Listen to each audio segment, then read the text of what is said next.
It's in one of the streets of Nairobi, here at CBD, where young and old men are hooked by the bonds of drug and substance abuse.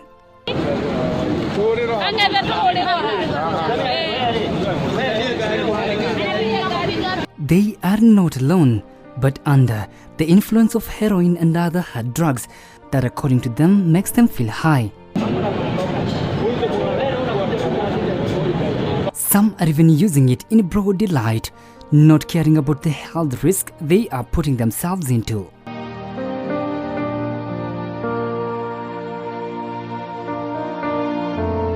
This streets here looks very insecure, and so our team had to use a smartphone in recording some of this footage, with my camera person recording directly from a vehicle to avoid exposing our equipment that could be easily turned to business. Margaret Mumbi, a philanthropist, paid a visit here to celebrate her birthday party with this group, giving them foodstuffs to energize them, albeit for a limited time.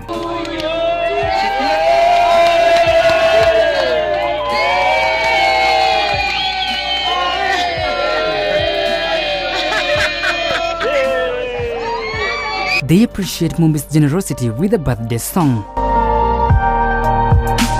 Part of being a person is about helping others. Having ascertained this, Margaret Mumbi has learned to share the little she has with the less fortunate. Whenever we go and meet with them, so mnatuona kama sisi si watu. And so I said, we have come to love you. And one of the things is that they might not even trust that for sure you've come to love them. But with the love of Christ and the heart that you have to change our sons who are suffering out there. I've always known that sometimes they don't get into drugs because of their own will, but circumstances force them. But you're asking about the challenge like a day for today. How is it? Well, it is not very easy. It's kind of like very rough. You are working and talking to people who don't understand. Like today when we're trying to feed them, some of them have not eaten for some time, and so they want to grab the food before they are served. It's not an easy task, but it's very clear that real decision is measured by the fact that you've taken a new action. If there's no action, you haven't truly decided. I've always known that if I took my beat, just my own piece, and the other person take their own beat, and with the help, of course, of our government in terms of security and also coming through for us and knowing that we are doing a good job, we can do a lot. One thing I would like to tell you at the juncture is this, that these street families are our families. And as I said earlier, they have not come to the streets because of their own volition. They have been forced out. Some of them say, we lost our homes. Others say, I was chased away by my husband. And if we were all able to have integrity and to be moral, we can help. We can work together with the government. Personally, I believe I am the first one, just doing the little that I can be able to do. It's hard to establish how drug addiction develops over time. To many, it might seem like the constant search for pleasure, but the pleasure derived from stimulants like heroin is only short-lived. Ile dawa iko na addiction na ni mbaya. Ni kama ugonjwa wa malaria times 2. Wenye unakuwaga uko na malaria unakuwaga worse times 2. Sasa itakubidi ufanye vyovyote vile kuweza kupata ile hela ya kwenda kununua. Withdrawal from drug addiction has turned a nightmare, this forcing many of them to engage in crime to get income so as to quench an overwhelming thirst. Wauzaji ni wengi hapa Nairobi wa dawa ya aina ya heroin. Iko ndio imetuharibu sisi. Ndio huwezi kukubali kuona side mirror ya mtu utachukua. Sitakuona na mkufu wa dhahabu ndachukua. Kusudi ile dawa iko na addiction na ni mbaya. Ni kama ugonjwa wa malaria times 2. Wenye unakuwaga uko na malaria unakuwaga worse times 2. Sasa itakubidi ufanye vyovyote vile kuweza kupata ile hela ya kwenda kununua. One of them clears that many of them are orphans who have no one to rely on. Kwa street hapa lazima kuwa ni hard sana. kwa sababu ndio ujipate labda kwa street unapata hata wengine hapo wenzetu ni ma-orphans. Sawa, sisi ni watu tuna struggle ndio tupate riziki.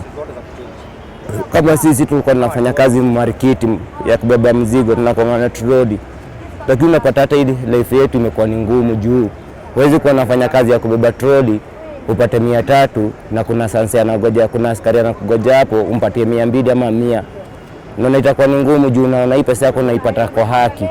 Unaona, na kuna wenzetu ambao wanatumia drugs, heroin, ambao mimi niko mat, kama mtu kama mimi niko mat, lakini kuna wenye wanatumia heroin bado hawaja reform. Na hii heroin ndio wapate lazima wapitie, wajaribu ile situation watapita tu ndio waipate, hata kama ni kuchukua phone ya mtu. Unaona, drug addiction is a complex disease and coming out needs a strong decision with perhaps serious rehabilitation sessions. Mtu kwa hiyo life si kumpiga risasi kumsaidia. Unamonyesha kupiga risasi? Kuna watu kadhaa mado hapa tukiona. Kuna best yetu mmoja alimado juzi anaitwa Emmanuel Barishosho.